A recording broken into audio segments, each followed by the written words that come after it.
Snow, sleet, and rain, a messy combination, but also dangerous one if you're behind the wheel. While we have a little bit of a break from the worst of the winter weather, now is the time, of course, to prepare.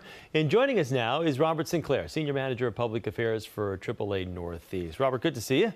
Good to see you, Chris. All right, so freezing temperatures can obviously negatively impact car performance in several ways. If you could give us a few specifics out there for those who are gearing up for the winter. Well, let's go with the top two, the ones that we get calls for. Flat tires and dead batteries. Batteries lose power as it gets colder. Batteries lose about 30% of their power when the temperature is near freezing. They lose 60% of their power as the temperature gets near zero. The chemical reaction in the battery slows as it gets colder, so it makes it more challenging for starting your vehicle. And tires are also negatively affected by cold.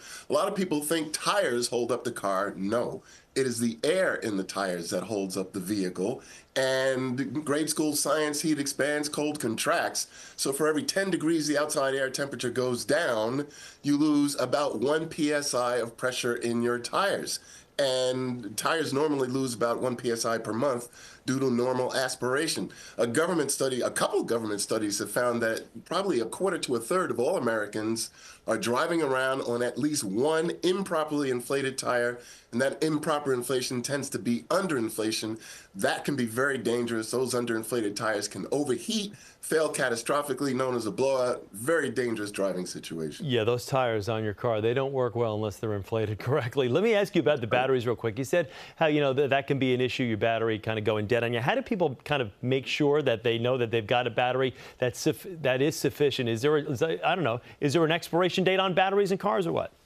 Well, usually batteries only last 3 to 5 years, and a lot of people don't realize it, though. If you let your battery go dead, it's like a heart attack. Your battery is going to have that much less cold cranking capacity.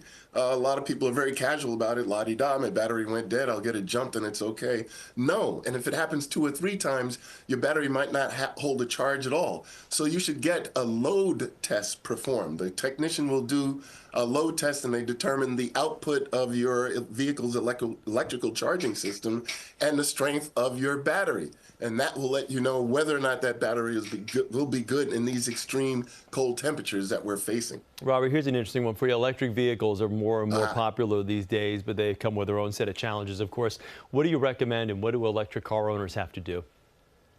Electric vehicle owners have to realize that just like regular batteries in internal combustion engine cars, they lose power as it gets colder. We did a study and found that if you have an electric vehicle and you're driving around with the cabin heat on, and it's around 20 degrees, and we're near that temperature now, you lose about 40% of your vehicle's range.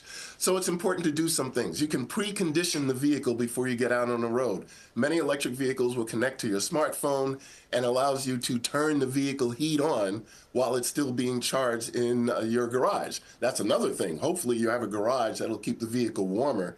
And preconditioning the vehicle before you get on the road is very important. That'll keep that battery in good shape. That'll give you more range. Because it can be difficult to find a charging station sometime, particularly with a lot of vehicles, electric vehicles now, as rideshare vehicles. And of course, with the slippery conditions out there, be careful when you're driving and keep a safe distance between you and the car in front of you. Robert, thank you. Great to see you as always. Good to see you. Thanks for having me. All right, we'll talk soon.